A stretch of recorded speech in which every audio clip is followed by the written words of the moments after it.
말씀의 제목 같이 외쳐보겠습니다. 내가 좌하면 우하고 우하면 좌하리라. 원래 본문 그대로 하면 내가 좌하면 나는 우하고 내가 우하면 나는 좌하리라 인데 조금 줄여가지고 제목을 잡았습니다. 아브람과 롯이 애굽에서 돌아올 때는 큰 부자가 되어서 돌아옵니다. 지난주에 말씀드렸듯이 지지난주에 말씀드렸나요? 아브라함이 애굽으로 내려갔다가 다시 큰 부자가 되어서 가나안 땅으로 돌아오게 되는 이 사건은 아브라함의 자손들이 400년 동안 겪게 될 그 일을 정확히 예표하고 있습니다. 아브라함이 가나안 땅으로 왜 내려갔어요? 기근 때문에. 이스라엘 백성들 조상이 되는 야곱과 그의 12아들들과 그 또 손자들에서 70명이 왜 애굽으로 내려가게 됐어요? 그때 기근이 심해가지고 애굽 땅에만 양식이 있어 내려가게 되지 않았어요?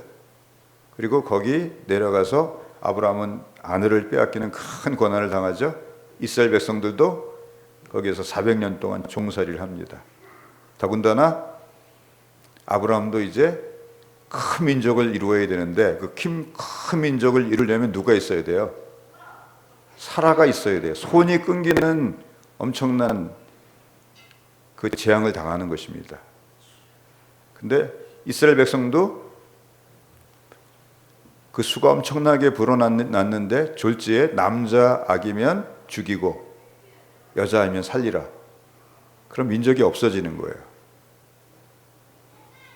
그런데 하나님 어떻게 하세요? 하나님이 개입하셔서 바로를 굴복시키시고 아브라함을 거기서 그 집에 큰 재앙을 내리시고 아브라함을 거기서 꺼내시죠. 또 마찬가지로 이스라엘 백성들이 출애굽할 때도 10가지 재앙으로 바로를 굴복시키고 이스라엘 백성들을 거기서 꺼내십니다. 그래 나올 때 아브라함이 그냥 나왔어요? 큰 부자가 되어서 나왔어요. 큰 부자가 되어 나왔죠. 이스라엘 백성들 나올 때 어떻게 나와요? 금은 보화를 약탈해서 큰 부자가 되어서 나옵니다. 할렐루야. 왜 이렇게 하셨냐면 15장에서 아브라함과 하나님이 언약하실 때 아브라함이 그것을 믿을 만한 믿음이 있어야 하기 때문에 하나님께서 믿음 심어주려고 그렇게 하신 거예요. 아브라함이 애굽에 내려갔다 오면서 한 가지 깨달은 게 있어요. 아브라함이 알고 있기로는 지구상에서 제일 권세가 많은 자가 누구예요? 애굽의 바로예요. 근데 바로도 하나님 앞에서는 뭐예요? 아무것도 아니에요. 이거 엄청난 믿음이 생긴 거예요. 할렐루야. 이스라엘 백성들 왜 출애굽하기 전에 10번이나 걸쳐가지고 하나님께서 재앙을 내리셨느냐? 이스라엘 백성들을 400년 동안 괴롭힌 것에 대한 심판이기도 하지만 여호와 하나님이 얼마나 크신 하나님이신지를 10가지 재앙을 통해서 보여주시는 거예요. 왜냐하면 그들의 믿음이 너무 연약하기 때문에. 할렐루야. 그리고 15장에 가서 이렇게 언약을 맺으시죠. 창세기 15장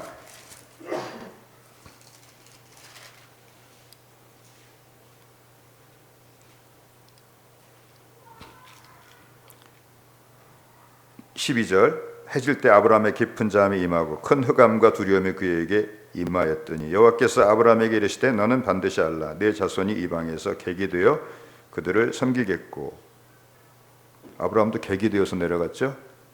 그들은 400년 동안 내 자손을 괴롭히리니 그들이 섬기는 나라를 내가 징벌할지며 그 후에 내 자손이 큰 재물을 이끌고 나오리라.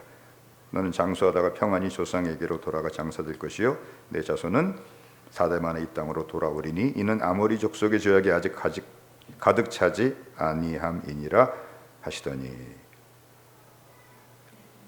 아브라함에게 언약한 그 내용 중에 아브라함이 겪었던 일들이 다 들어있어요. 그걸 통해서 이제 아브라함이 하나님의 언약을 넉넉히 믿을 만한 믿음을 먼저 주시고 믿으라고 하시는 거예요. 할렐루야. 그러니까 믿음도 우리에게서 나는 거예요. 하나님의 선물이에요. 하나님의 선물이에요. 여러분이 이 신구약 성경 66권 1189장의 말씀이 1.1획도 더할 수도 없고 뺄 수도 없는 하나님의 말씀이라고 믿는다면 그건 하나님 주신 거예요. 아멘. 왜냐하면 인간의 생각으로 이걸 다 믿을 수는 없어요. 저는 불신자로서 제가 청소년 대학생 때까지, 대학교 1, 2학년 때까지 사실상 불신자로 교회는 나갔지만 살았기 때문에 이거 믿는 게 얼마나 힘든 일인지 잘 알아요. 근데 믿어지게 해주신 거예요. 할렐루야. 자, 그런데 애굽에서 돌아와서 문제가 생겼습니다. 아브라함과 롯의 이 불어난 가축대, 그 가축대 때문에 목자들 사이에 싸움이 생긴 것입니다. 이 재산은 어디서 생겼어요? 애굽에서 생긴 재산이죠. 누가 줬어요? 하나님이 주셨지만 하나님이 누굴 통해 주셨어요? 바로를 통해서. 일종의 아내를 누이 동생이라고 속이고 받은 예물이에요. 사실 부끄러운 예물이죠. 근데 바로가 뺏지도 않고 그냥 내보내요. 그래서 그 땅이 둘이 동거하기에 넉넉지가 않았어요. 왜냐하면 양은 풀을 계속 뜯어 먹잖아요. 초지가 넓어야 돼요. 또 뭐가 또 있어야 돼요? 물이 있어야 돼요. 우물이. 아마 물도 부족하고 초지도 그 수많은 양떼 소떼를 다 방목하기에는 힘든 그러한 환경이 되었던 것 같습니다. 그러니까 자꾸 초장 가지고 싸우고 또 물 가지고 싸우면서 이 갈등이 심화되고 있었습니다. 13장 6절 7절 봅시다. 그 땅이 그들이 동거하기에 넉넉하지 못하였으니 이는 그들의 소유가 많아서 동거할 수 없었음이니라. 7절 그러므로 아브라함의 가축의 목자와 롯의 가축의 목자가 서로 다투고 또 가나안 사람과 브릿 사람도 그 땅에 거주하였는지라. 아브라함은 그 사건을 이제 롯과 헤어지라고 하는 하나님의 사인으로 받아들이고 내가 좌하면 나는 우하고 내가 우하면 나는 좌리라고 하는 제안을 함으로 이제 롯을 떠나보냅니다. 창세기 13장 8절입니다. 시작. 18절부터 9절입니다. 아브라함이 롯에게 이르되 우리는 한 친족이라 나나 너나 내 목자나 내 목자나 서로 다투게 하지 말자. 9절 내 앞에 온 땅이 있지 아니하냐. 나를 떠나가라. 내가 좌하면 나는 우하고 내가 우하면 나는 좌하리라.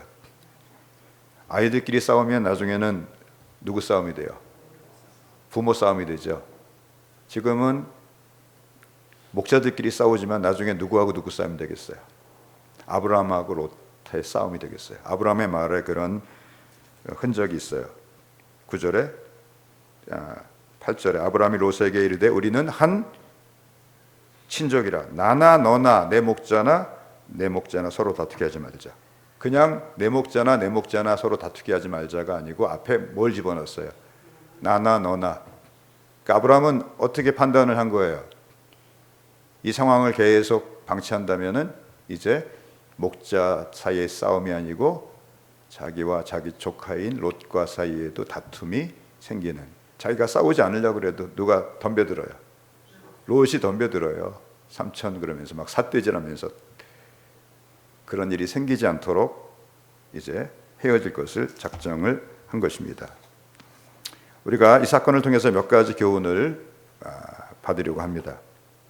첫째는 따라서 봅시다. 나에게 일어나는 모든 일에는 하나님의 뜻이 있다.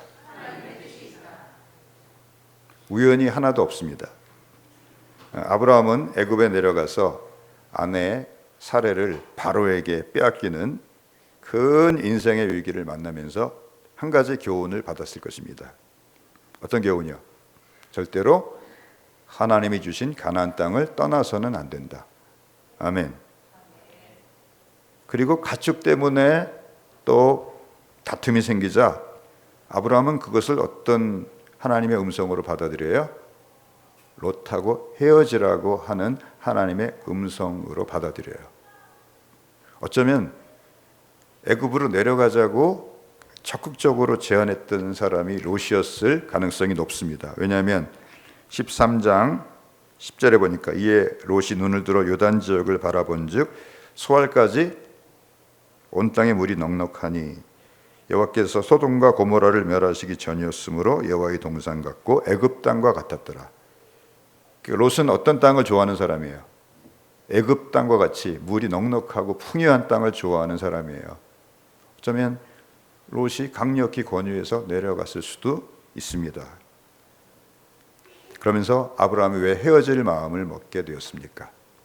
자기가 하나님께 받은 명령 중에서 하나님께 불순종하는 것이 있다는 것을 깨달은 거예요. 창세기 12장 1절에 뭐라고 말씀하셨어요? 여호와께서 아브라함에게 이르시되 너는 너희 고향과 친척과 아버지의 집을 떠나 내가 내게 보여줄 땅으로 가라. 어딜 떠나라고 그러셨어요? 고향을 떠나라고 하셨어요. 그래서 고향 우르를 떠나서 하란을 거쳐서 가나안 땅으로 왔어요. 또 어딜 떠나라고 하셨어요? 친척을 떠나라고 하셨어요. 친척 다 두고서 떠났어요. 근데 뭘 못 떠났어요? 아비 집을 못 떠나고 누굴 데리고 오고 말았어요? 조카 롯을 데리고 오고 말았어요. 조카 롯을 떠나보내는 것이 하나님 뜻이라고 생각을 한 것입니다. 그래서 아브라함의 생애는 자꾸 떠나보내는 게 아브라함의 생애예요. 처음에 롯을 떠나보내죠. 또 나중에 이스마엘 낳았는데 이스마엘 떠나보내죠. 그 다음에 또 이삭 낳았는데 이삭도 번제라고 바치죠. 하나님 말고는 그냥 의지할 것이 하나도 없게 하시는 것입니다. 아멘. 그래서 우리 신앙생활은 우리 안에 롯을 떠나보내는 과정이라고 할 수가 있습니다. 아멘. 제가 전에 고린도전서 2장 그리고 3장을 설교하면서 영에 속한 사람, 또 육신에 속한 사람, 목숨에 속한 사람이라는 제목으로 하나님 말씀을 전한 적이 있습니다. 고린도전서 2장 14절 15절을 같이 읽어보겠습니다. 같이 읽읍시다. 시작. 육에 속한 사람은 하나님의 성령의 일들을 받지 아니하느니 이는 그것들이 그에게는 어리석게 보이며 또 그는 그것들을 알 수도 없나니 그러한 일은 영적으로 분별되기 때문이라. 14절 다시 보여주세요. 육에 속한 사람, 헬라어로는 푸시키코스인데 정확히 말하면 혼에 속한 사람 혹은 목숨에 속한 사람, 그런 뜻이에요. 이 사람들은 신자예요, 불신자예요? 불신자들을 가리키는 거예요. 불신자들은 무엇을 위해 살아요? 자기 육신의 목숨을 위해 살아요. 그 다음에 15절, 신령한 자는 모든 것을 판단하나 자기는 아무에게도 판단을 받지 아니하느니라. 할렐루야. 신령한 자는 모든 것을 분별할 수 있어요. 아멘. 사실 우리는 모든 것을 많이 분별해요. 근데 세상 사람들이 우리를 알아주질 않아요. 우리가 또라이인 줄 알아요. 우린 또라이가 아니에요. 우린 모든 것을 분별할 수 있는 그런 영안을 우린 가지고 있어요. 할렐루야. 16절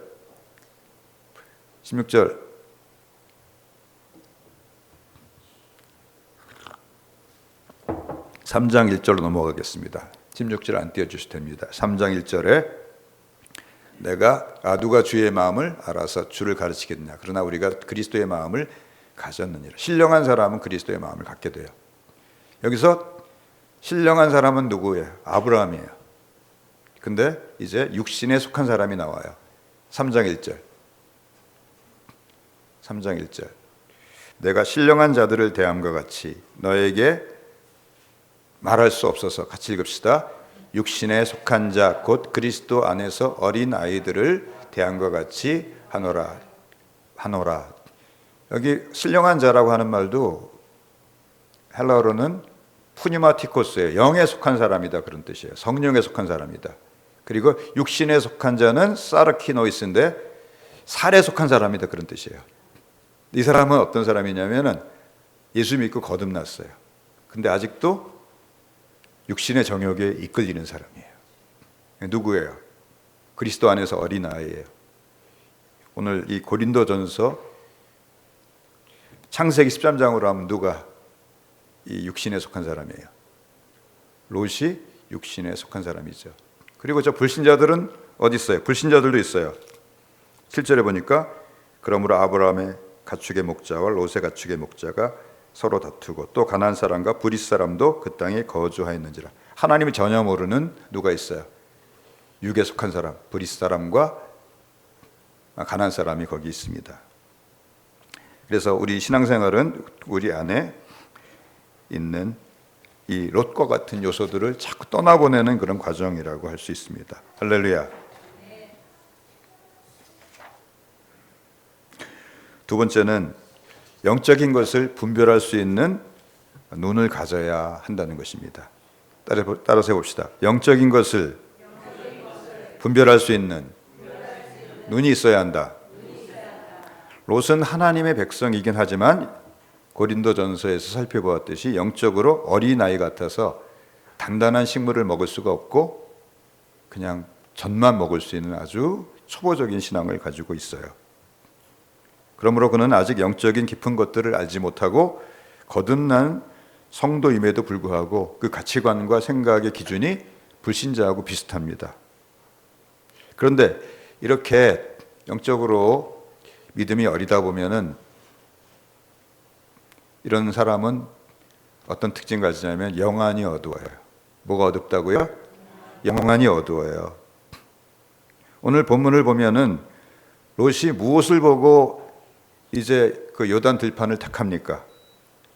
요단들의 풍요함과 물이 많은 것과 애굽과 같고 여호와의 동산 같은 것을 보고 택해요. 13장 10절 같이 읽읍시다.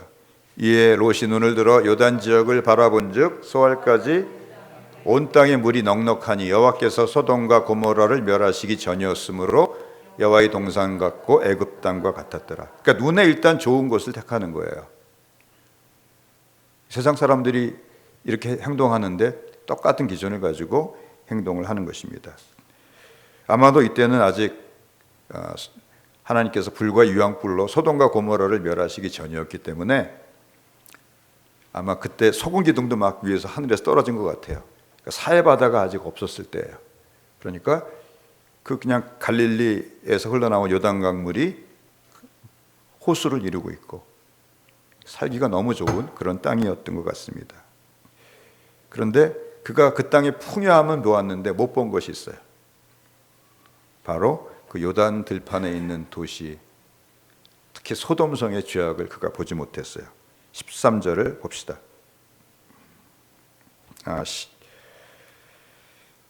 11절 그러므로 롯이 요단 온 지역을 택하고 동으로 옮기니 그들이 서로 떠난지라. 12절 아브라함은 가나안 땅에 거주하였고 롯은 그 지역의 도시들에 머무르며 그 장막을 옮겨 어디까지 갔어요? 소돔까지 이르렀더라. 나중에 보면 소돔성에 들어가 살아요. 근데 뭐라고 써 있어요? 소돔 사람은 여호와 앞에 악하며 큰 죄인이었더라. 그러니까 이 요단 들판은 택하면 되는 것이에요? 안 되는 것이에요? 안 되는 것이죠. 결국 그는 처음에는 소돔성이 바라다 보이는 곳에다가 장막을 쳤는데 이 장막 치는 게 참 불편하잖아요. 소돔성에 가면 샤워 시설도 있고 수세식 변기도 있고 난방도 잘 되고 에어컨도 있고 지금으로 말하면 들어가서 살다가 바로 북쪽의 4개국 연합군이 공격해 왔을 때 포로가 되어서 자기 부인과 딸들 다 포로가 되어서 잡혀갔다가 또 그 삼촌 아브라함이 318명의 특공대를 끌고 와서 구해주죠. 근데 왜 이런 일 당했어요? 소돔성의 죄악을 보지 못하고 거기 근처에 있다가 자꾸 들어간 거예요. 그래서 그 죄악에 근처 가는 것도 참 위험한 것 같아요. 왜냐하면 죄악은 끄는 힘이 있어요. 마치 자석처럼 이렇게 자석이 힘이 셀수록 이렇게 움직이죠. 그렇죠? 제가 어렸을 때 했던 장난이 생각이 나는데 흙을 이렇게 해서 여기다 올려요. 그리고 문방구에서 한 자석을 가지고 탁 하면은 신기하게도 거기 또 철분이 많아요. 그래서 흙은 가만히 있고 뭐는 움직여요. 철분은 막 움직여요. 끌어다니는 거죠. 근데 죄악은 그렇게 자성처럼 우리를 끌어다니는 것이 있으니까 가능하면 멀리 떨어져 있어야 돼요. 롯이라는 이름의 뜻이 가리웠다는 뜻이에요. 뭐가 가리웠어요? 신령한 것을 볼 수 있는 눈이 가리웠어요. 롯이란 이름의 뜻이 뭐라고요? 가리워졌다, 그런 뜻이에요. 그래서 그의 영의 눈이 가리워져서 요단 들판에 풍요함만 보았지 소돔성의 죄악은 볼 수가 없었습니다. 반대로 하나님께서는 롯이 떠난 후에 아브라함에게는 너는 눈을 들어서 동서남북을 바라보라 하시면서 그 보이는 땅을 너와 네 자손에게 주신다고 약속하십니다. 13장 14절입니다. 롯이 아브라함을 떠난 후에 여호와께서 아브라함에게 이르시되 너는 눈을 들어 너 있는 곳에서 북쪽과 남쪽 그리고 동쪽과 서쪽을 바라보라. 15절 보이는 땅을 내가 너와 내 자손에게 주리니 영원히 이르리라. 내가 내 자손이 땅의 티끌 같게 하리니 사람이 땅의 티끌을 능히 셀 수 있을진데 내 자손도 세리라. 두 가지를 다시 한번 약속해 주세요. 땅에 대한 약속, 자손에 대한 약속 다시 확인시켜 주세요. 할렐루야. 근데 왜 롯을 떠나보내고 나서 동서남북을 바라보게 했어요? 롯을 떠나보내지만 동서남북이 잘 보이는 거예요. 할렐루야. 우리도 뭔가 내 삶 속에 하나님이 기뻐하지 않은 것들을 이렇게 딱 끊어버리고 떠나보낼 때 우리의 눈이 밝아져서 전에 보지 못하고 있었던 내 앞에 펼쳐져 있는 광대한 동서남북의 땅들을 발견하게 될 거라고 믿습니다. 세 번째는 물질보다 영원한 것을 택해야 한다는 것입니다. 다시 봅시다. 물질보다 영원한 것을 택해야 된다. 지금 이런 제안을 하면은 아브라함은 분명히 물질적으로 손해예요, 이익이에요? 손해죠. 자기는 목축하기에 아주 척박한 땅으로 가고 자기 조카는 목축하기에 너무나 좋은 들판으로 가면은 자기가 물질적으로 불리하잖아요. 그러면 어느 양이 새끼를 잘 낳겠어요? 롯의 양이 새끼를 잘 낳겠죠. 당연한 그것은 아브라함이 바보가 아니기 때문에 알 수 있어요. 근데 아브라함은 뭘 택했어요? 영원한 것을 택했어요. 영원한 게 뭐예요? 하나님의 약속의 말씀이에요. 아멘. 하나님의 약속의 말씀대로만 하면은 이 땅에 있는 게 다 내 거가 된대요. 할렐루야. 잠시 손해인 것 같지만 조금만 기다리면 다 아브라함께 돼요. 할렐루야. 사실 눈에 보이는 것이 사람들이 왜 돈을 사랑해요? 응? 우리말에 사람 나고 돈 났지 돈 나고 사람 났냐 그런 말 있죠, 속담에. 근데 요새는 그 말이 바뀌었어요. 유전무죄, 무전유죄, 또 뭐니 해도 뭐니가 좋더라, 또 흙수저, 금수저, 이런 말들이 다 물질이 최고다라고 하는 가치관을 반영하고 있는 것이 아니겠습니까? 그만큼 이 세상의 가치관이 황금 만능주의 가치관에 물들어 있습니다. 그런데 아브라함은 눈에 보이는 것을 택하지 않고 눈에 보이지 않는 하나님의 약속의 말씀을 택했어요. 할렐루야. 만약 이때 아브라함이 자신이 삼촌이고서 또 연장자잖아요. 그러니까 당연히 사실은 누가 먼저 택할 권리가 있어요. 아브라함이 택할 권리가 있죠. 이 땅에 누가 오자 그랬어요? 아브라함이 오자 그랬고 롯은 어떻게 했어요? 따라왔잖아요. 그러니까 아브라함이 마땅히 자기가 먼저 좋은 땅을 택할 권리가 있는데 롯에게 권리를 주었어요. 왜요?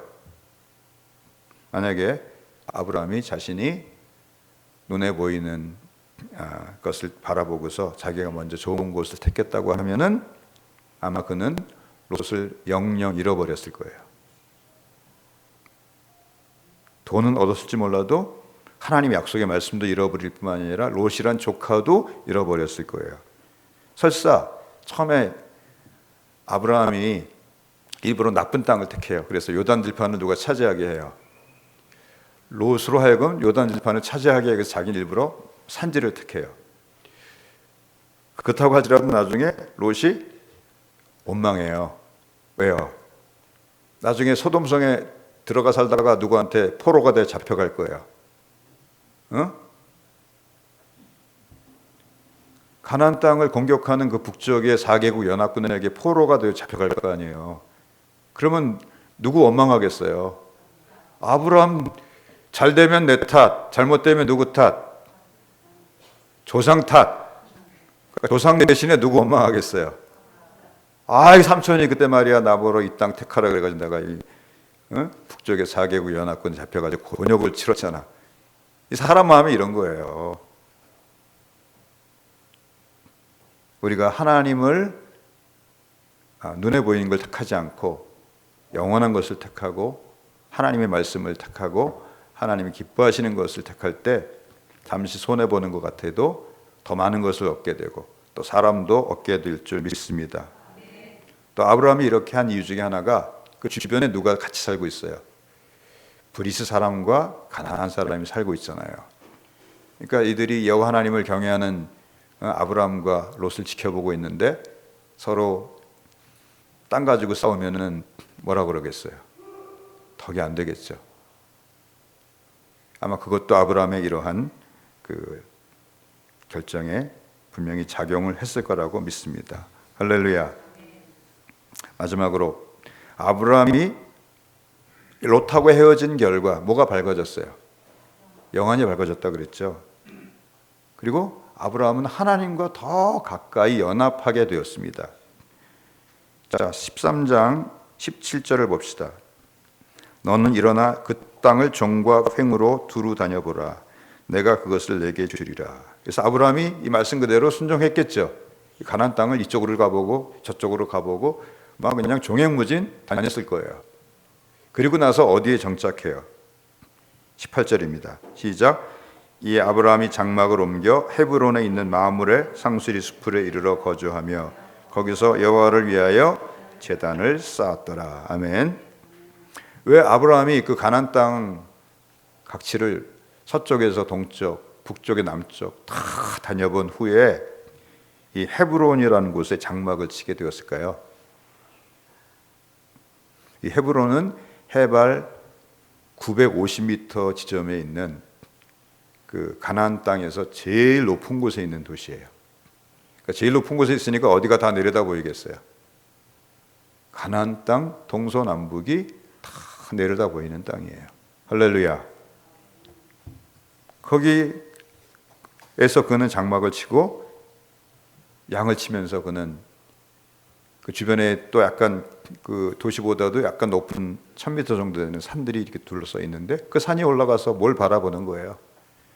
가나안 땅의 동서남북을 바라보면서 언젠가 이 땅을 하나님이 나와 내 자손에게 주신다고 약속하셨지. 내 자손이 땅의 티끌처럼 많아진다고 약속하셨지. 그것을 그가 거기서 계속 꿈을 꾸는 것입니다. 아멘.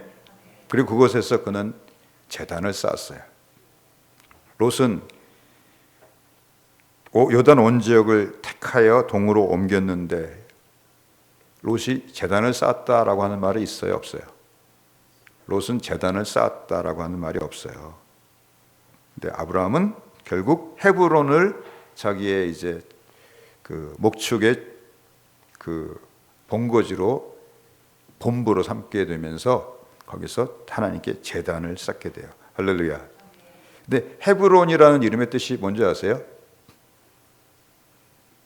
친교, 친구, 동맹 그런 뜻이에요. 아멘. 무슨 뜻이라고요? 친교, 동맹. 성경에 나오는 모든 지명은 영적인 의미를 가져요. 그래서 지명과 인명에 우리가 주목해야 돼요. 지명이나 인명이 그 사람의 인생에 있어서 어떤 것들을 이렇게 상징적으로 보여줄 때가 많이 있어요. 그래서 야곱이 그 야복 강가에서 하나님과 막 싸우고 나서 하나님께서 그를 이기지 못함을 보시고 허벅지 관절을 쳐서 이제 그를 거꾸로 때리신 다음에 이제부터는 내 이름을 야곱이라 하지 아니하고 이스라엘이라 하리라 하고 이름을 바꿔주시죠. 그리고 아침에 일어나서 그가 이제 쩔뚝거리면서 이제 길을 떠나는데 해가 막 밝아오는데 그 인생에 새로운 아침이 밝아온 거예요. 전에는 야곱인데 이스라엘로 새로운 삶이 다가온 거예요. 그러면서 야곱이 그곳에 이름을 뭐라고 붙여요? 브니엘이라고 붙여요. 브니엘 무슨 뜻이에요? 여호와의 하나님의 얼굴. 그전까지는 내가 하나님의 얼굴을 맞대어 볼 정도로 하나님을 깊이 알지 못했는데 어제 하나님의 얼굴을 배웠다는 거예요. 아멘. 그러니까 헤브론으로 아브라함이 옮겼다는 것이, 아브라함은 이전보다 하나님과 더 가까이 친교하게 되었고 하나님과 동맹하는 자가 되었고 하나님의 친구가 되었다는 뜻입니다. 할렐루야. 그 나중에 이 헤브론은 놀라운 도시가 돼요. 사실은 이 헤브론은 굉장히 오래된 도시입니다. 민수기 13장 22절에 보면은 애굽의 소안이란 도시보다도 7년 전에 세운 곳이라고 돼 있어요. 그러니까 거의 지금부터 4,000년 전에 벌써 도시가 있었던 곳이에요. 근데 아브라함이 이곳에 장막을 옮겼을 때는 헷 족속이 살고 있었습니다. 그리고 아브라함이 또 어디 묻혀요? 바로 이 헤브론에 묻혀요. 여기 지금 마므레 상수리 숲이 나오죠? 마므레 상수리 숲 앞에 막벨라 굴이 있는데 나중에 아브라함이 그 막벨라 굴을 사서 무덤으로 삼죠. 거기에 누가 묻혀요? 아브라함과 아내 사라가 묻혀요. 또 자기 아들 이삭과 리브가가 묻혀요. 또 야곱과 또 누가 묻혀요? 레아가 묻혀요. 레아가. 그러니까 이스라엘 민족 3대가 묻히는 성지가 되는 거예요. 또 나중에 이 애굽에서 종살이하다가 400년 만에 탈출한 이스라엘 백성들이 나와가지고 이제 가나안 땅을 정복하는데 이 성이 아주 난공불락의 성이었어요. 그럴 수밖에 없는 게 제일 높은 곳에 있잖아요. 성은 왜 높은 곳에 지어요? 정복하기 힘들라고. 그때 누가 정복해요? 안악 자손들이 살고 있는 난공불락의 성이었어요. 그때 정복한 사람이 그때 나이가 85세가 된 갈렙이 정복해요. 갈렙이 왜 정복하냐면 내 발로 밟는 땅은 다 내 소유가 된다고 약속하셨으니까 갈렙이 총사령관이 되면 당연히 정복하는 거예요. 할렐루야. 그리고 다윗 때는 바로 다윗이 통일 이스라엘 왕국의 왕이 되기 전에 유다 지파의 왕이었을 때 바로 어디를 수도로 삼아요? 이 헤브론을 수도로 삼아요. 바로 이곳에서 다윗이 유대 지파의 왕으로 기름 부음을 받는 그런 또 영광스러운 것이 되는 것입니다. 근데 그게 어디서 시작됐어요? 아브라함이 헤브론을 택함으로 시작됐어요. 그리고 거기서 일어나는 일들은 다 어떤 일이에요? 하나님과 가까이 하고 하나님과 연합하는 일이에요. 할렐루야. 그리고 아브라함은 이곳에 둥지를 틀고서 하나님과 친교하면서 하나님과 자꾸 친교를 하고 동맹을 하면 하나님이 뭐가 돼요? 친구가 되는 거죠. 그래서 아브라함의 별명이 뭐예요? 하나님의 벗이에요. 나의 벗이라고 하나님이 유일하게 부른 사람이 누구예요? 아브라함이에요. 이건 정말 최고의 칭찬이죠. 벗이 누구예요? 마음을 나눌 수 있는 사람이 벗이 아니겠어요? 우리가 지인들은 많아도 친구가 참 드물죠. 제가 어제 요새 어쩌다 어른인가 뭐 그런 프로가 있죠. 예, 그런 프로 중에서 요새 미투 운동과 관련해서 어떤 여성 강사가 나와서 하는 얘기를 들으면서 참 제가 감동을 받았어요. 자기가 어떤 선생님을 하는데 수학여행을 갔는지 어디 갔는데 아이들이 갑자기 애들 그중에 남자아이 옷을 탁 벗기더니 카메라로 탁 찍었다는 거예요. 이 선생님이 그걸 보고 그만하라고 그러고서 그 사진 촬영한 거 지우고 서로 사과하라고 그래가지고 지금 끝냈대요. 근데 한 달쯤 지나서 이 아이가 찾아왔대요. 나는 정식으로 사과를 받고 싶다고. 정식으로 사과를 받기 전까지는 사과가 아니라고. 내가 받고 싶은 것만큼 난 사과를 받아야 돼. 나한테 10분만 시간을 달라고 그러더래요. 그래서 수업 시간 중에 10분을 시간을 줬대요. 그러니까 얘가 나오면서 그때 너희들이 다 찍어 그랬지? 그 사진 찍은 너는 나한테 와서 내가 됐다고 할 때까지 는 사과해야 돼. 내가 이 일 겪고 나서 얼마나 큰 어려움을 겪었는지 알아? 잘 때 바지춤을 잡고 잔대요.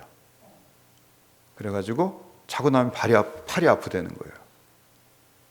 애들이 그 말 들으니까 그때서야 자기가 자기 친구한테 얼마나 못된 짓을 했는지를 알고 그 사진 그 핸드폰으로 찍은 친구가 나와가지고 그 친구 앞에 무릎을 꿇고서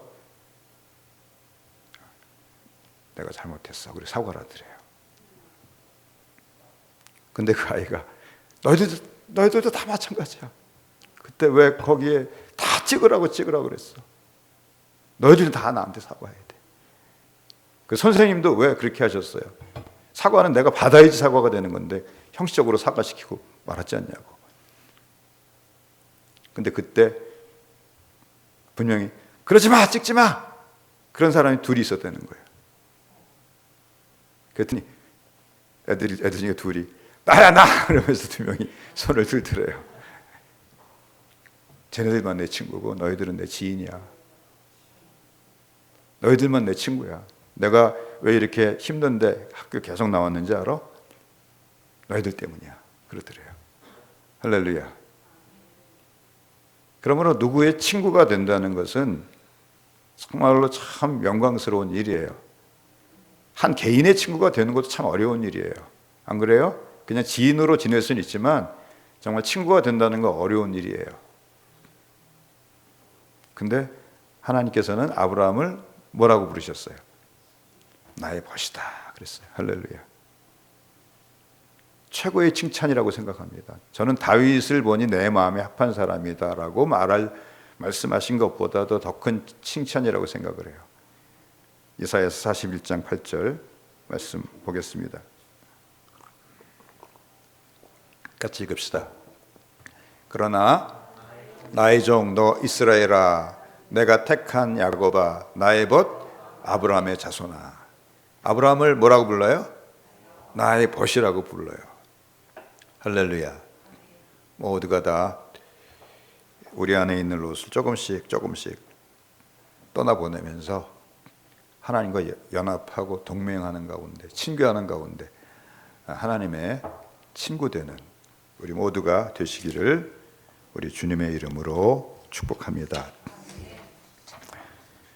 하나님이시여, 그 찬송